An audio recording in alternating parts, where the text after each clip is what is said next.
One of our viewers wants to know about multivitamins.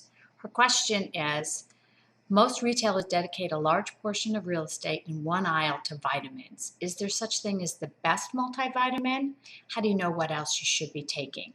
So first let me talk about the best multivitamin.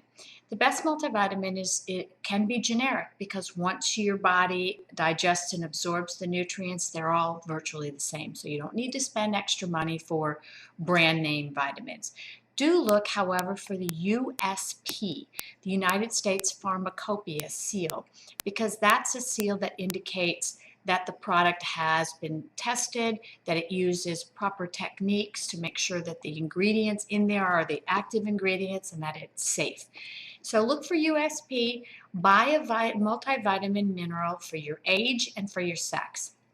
So women, our needs change. So when you're in the childbearing years, you have different nutrient needs than when you get older. Pretty much those two buckets are where women change. So we need less iron. When we get older, we need more B12.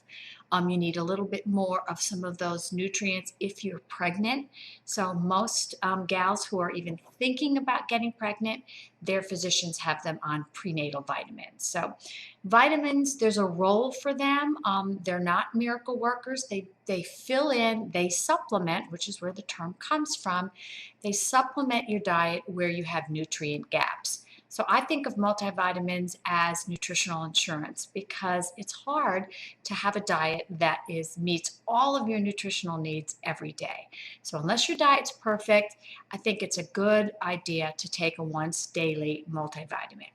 However, there was a recent study that from the Women's Health Initiative that showed that multivitamins are not going to help in terms of cancer, preventing cancer, or cardiovascular disease, particularly among postmenopausal women.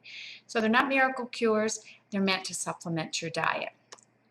We, as registered dietitians, we always say food first. So I'd much rather you get your nutrients from food because in food you also get phytochemicals and fiber and nutrients that we probably don't even know that we need.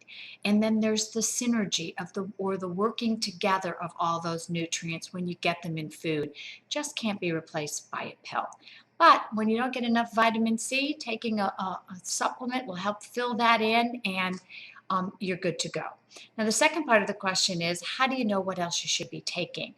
Again, it really depends on your age and sex, but most American adults don't get enough calcium, vitamin D, potassium, and fiber. So those are the four nutrients that the dietary guidelines identified as nutrients of concern. So you could supplement your diet with additional vitamin D. Potassium, vitamin D is hard to get from food other than milk that's fortified with vitamin D, and more products are adding vitamin D to it. But potassium is widely available in dairy, in fruits, and in vegetables. So eat more fruits and vegetables, that way you'll get potassium. You'll also get fiber, and you'll fill in those nutrients of concern. Calcium is the other one. There's a little bit of calcium in most multivitamins, and it would be preferable for you to get your dairy, get 3 servings of dairy because that's the best source of calcium in your diet. If you can't tolerate dairy, you can get calcium fortified foods or you can take a calcium supplementation. So it depends on your diet, your likes, your dislikes, your allergies. So consult your registered dietitian or your healthcare provider to help identify which other supplements might be beneficial for you. Because if you're older, you might need a little more B12. You might need iron if you're younger. So it's really highly individual, and it's best to work with your healthcare provider to fill in that nutrient gap.